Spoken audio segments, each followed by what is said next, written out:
Southwestern Arkansas, Polk County in western Arkansas, Southwestern Montgomery County in western Arkansas.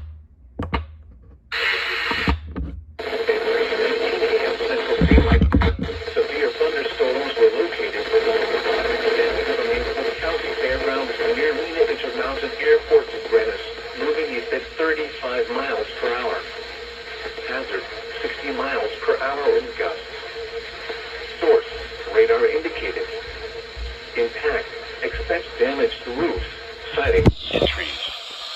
Locations impacted include Mena, Wickes, Grannis, Hatfield, Vandervoort, Opal, Mimosa, Little Missouri Falls Recreation, Coffeyville River State Park, Mountain Ford, Polk County Fairgrounds, Mena Intermountain Airport, McCalley, Shady, Hartley, Bard Springs Recreation Area, Caney Creek Wilderness, Albert Pike Recreation Area, Black Springs, Acorn.